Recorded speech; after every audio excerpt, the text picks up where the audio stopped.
Queen Elizabeth I was known for a distinctive and elaborate fashion style. Her wardrobe was filled with rich fabrics and ornate accessories, and she was often depicted in portraits wearing extravagant gowns and ruffs. Please continue to support my channel by subscribing. Elizabeth's fashion sense was a reflection of her power and status as a monarch.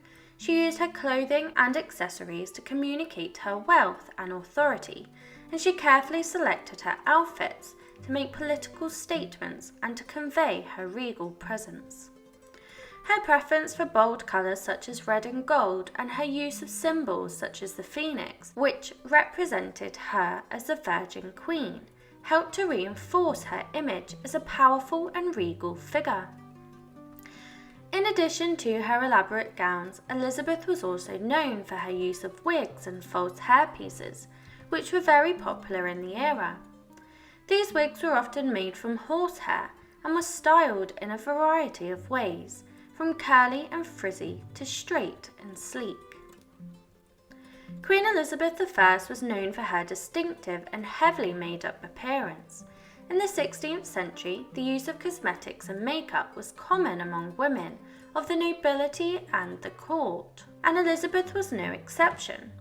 She used a variety of products to enhance her appearance, including face powders, lipsticks, and eyeshadows.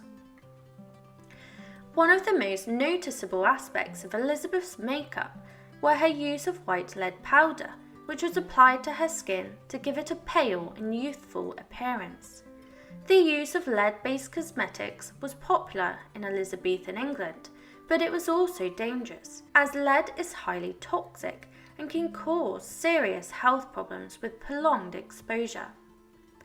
Despite these risks, Elizabeth and other women of the time continued to use white lead powder, as it was seen as a symbol of beauty and elegance. Elizabeth's makeup was also used to create an illusion of symmetry and to enhance her features.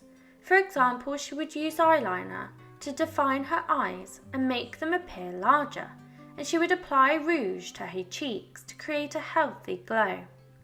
She also used lipsticks and balms to enhance the colour and shape of her lips, and she applied various fragrances and perfumes to mask unpleasant odours and to enhance her personal scent. Queen Elizabeth I is known to have had smallpox in 1562, and it is believed that the disease left permanent scars on her face. However, the exact extent to which she tried to cover up the scars from her bout of smallpox is not well documented. It was common for people during the Elizabethan era to use heavy makeup and whitening powders to conceal blemishes and imperfections, so it is possible that Elizabeth used these products to cover up her scars. Additionally, she is known to have been highly concerned with her appearance and her reputation, so she may have taken steps to conceal her scars in order to maintain her image and status. However, there is little concrete evidence to suggest that Elizabeth went to great lengths to conceal her scars, and it is possible that she was proud of her scars and saw them as a symbol of her strength and resilience. Queen Elizabeth I was also known for her elaborate and distinctive hairstyles. Throughout her reign, she experimented with a variety of hairstyles, many of which became popular and influential. Some of her most notorious hairstyles included the Gloriana, named after Edmund Spenser's poem, The Fairy Queen. This style was created for Elizabeth's visit to the English countryside in 1588 and was designed to evoke a pastoral and natural appearance. It involved wearing her hair in loose ringlets and framing her face with a simple headband. The rainbow portrait hairstyle. This style was inspired by the famous rainbow portrait of Elizabeth, which depicts her wearing a coronet of pearls with her hair styled in a series of elaborate ringlets. The hairstyle became one of the most popular and recognisable styles of her reign, and it was frequently copied by women of the court. The ego sum Abraham hairstyle was inspired by a painting of Elizabeth that depicts her wearing a turban-style headdress with her hair styled in a series of elaborate ringlets. This hairstyle was designed to evoke a regal and powerful appearance and was often worn by Elizabeth for ceremonial events and portraits. The Virgin Queen hairstyle. This style was inspired by Elizabeth's reputation as the Virgin Queen and was designed to evoke a chaste and virtuous appearance. It involved wearing her hair in a simple and modest style, often covered with a cap or a hood. Throughout her reign, Elizabeth used her hairstyles to convey her power and authority, and she carefully selected her hairstyles to make a political statement and to reinforce her image as a regal and glamorous monarch.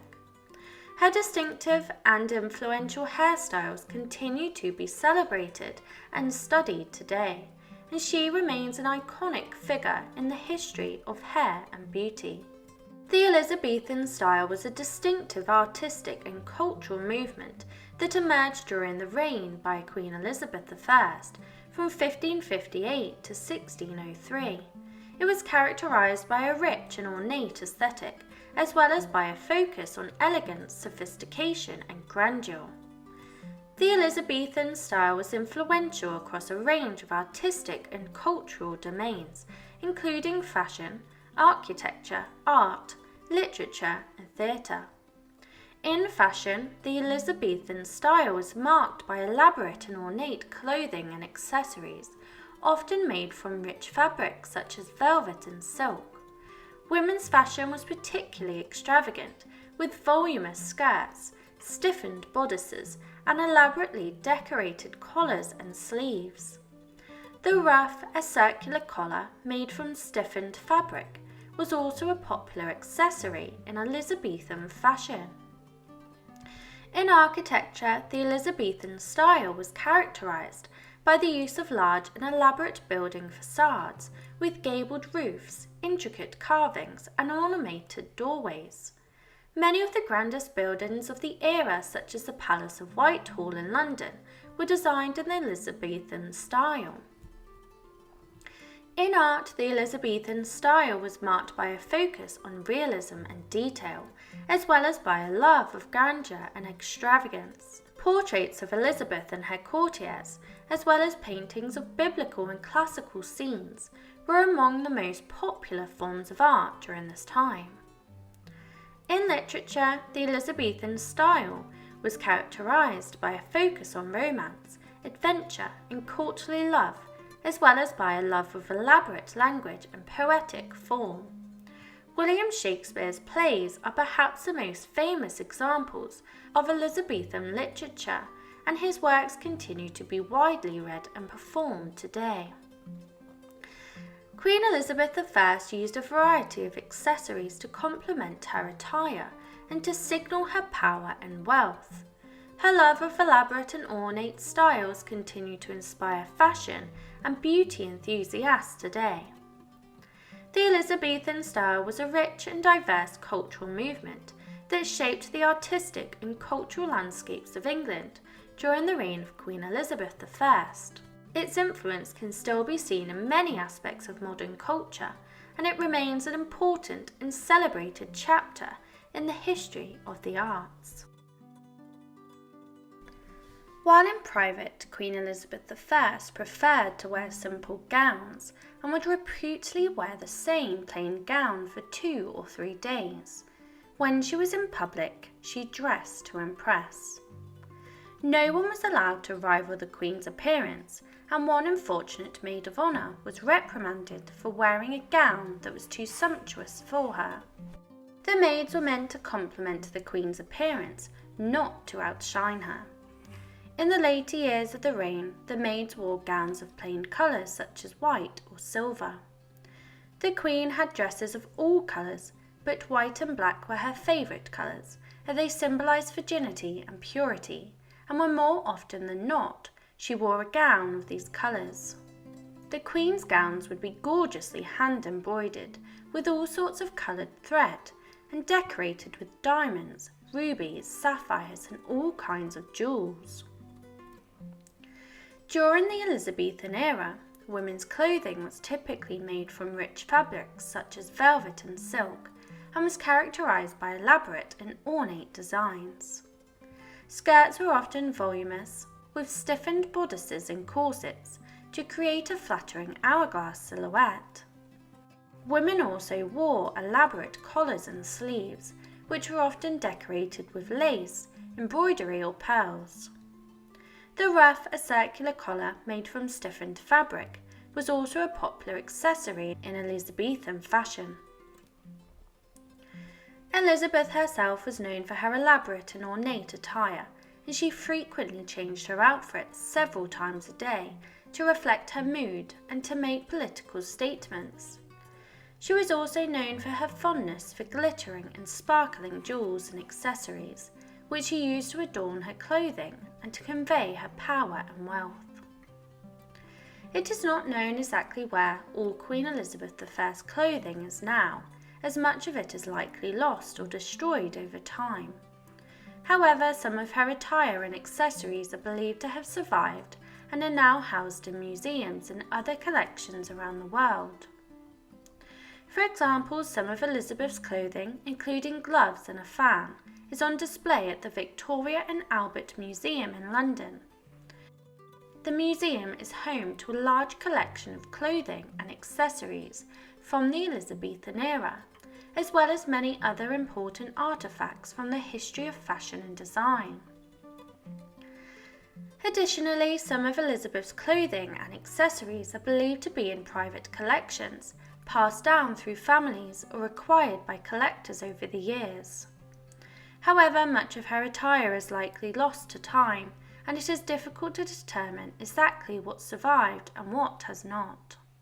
Queen Elizabeth I was known for her elaborate and ornate sense of style, and she frequently used a variety of accessories to complement her attire. Some of the most notable accessories that she used included her jewellery. Elizabeth was known for her love of glittering and sparkling jewels, and she often adorned herself with necklaces, earrings, bracelets, and other forms of jewellery to convey her power and wealth. Some of her most famous jewels include the Welbeck pearl, the Devonshire pearls, and the Earl of Leicester's ruby. The Welbeck pearl is a large, pear-shaped pearl that was once part of the jewellery collection of Elizabeth I of England. The Welbeck pearl was said to be one of the largest pearls in Elizabeth's collection and was highly prized for its size and beauty. The exact origins of the Welbeck pearl are not known, and it is possible that the pearl was acquired by Elizabeth as a gift or as part of a larger collection of jewels. It would have been worn by Elizabeth on special occasions and was used to signal her wealth and status. The Earl of Leicester's ruby is a large red ruby that was once part of the jewellery collection of Robert Dudley, the Earl of Leicester, and a close friend and advisor to Queen Elizabeth I of England. The ruby was said to be one of the largest and finest rubies in England, and it was highly prized for its size, colour and clarity. Robert Dudley is believed to have acquired the ruby as part of a larger collection of jewels, and it is possible that he received the ruby as a gift or payment for his services. A pearl necklace was also given to Queen Elizabeth I by Robert Dudley, and it is believed to have been one of her most prized possessions. He was a close friend and advisor to her, and it is thought that he gave her the necklace as a symbol of their close relationship. The necklace was said to be made from a string of perfectly matched pearls, and it was a highly prized piece of jewellery in Elizabeth's court. Another accessory was her fans. Fans were an important accessory in the Elizabethan fashion, and Elizabeth often used them to complement her attire and to signal her mood. Fans could be made from a variety of materials, including silk, feathers, or lace, and they were often decorated with elaborate designs. Her gloves were also another accessory. Elizabeth often wore gloves to protect her hands and to complement her attire. Gloves could be made from a variety of materials, including silk, leather, or lace, and they were often decorated with embroidery, pearls, or other embellishments. She also wore hats. Elizabeth often wore elaborate and ornate hats to complement her clothing. Hats could be made from a variety of materials, including felt, straw, or silk, and they were often decorated with feathers, flowers, or other embellishments. She was also famous for wearing a ruff. The ruff, a circular collar made from stiffened fabric, was a popular accessory in Elizabethan fashion and was often worn by Elizabeth and her courtiers. Ruffs could be made from a variety of materials, including lace or stiffened fabric, and they were often decorated with lace and other embellishments. Overall, Elizabeth's heavily made-up appearance was an important aspect of her image and helped to reinforce her reputation as a powerful and glamorous monarch. Despite the risks associated with the cosmetics of her time, she also used makeup to enhance her appearance and to assert her presence as a ruler and a fashion icon. Please continue to support my channel by subscribing. Please comment, like and subscribe if you wish for more stories, and leave your suggestions below and I will endeavour to cover them.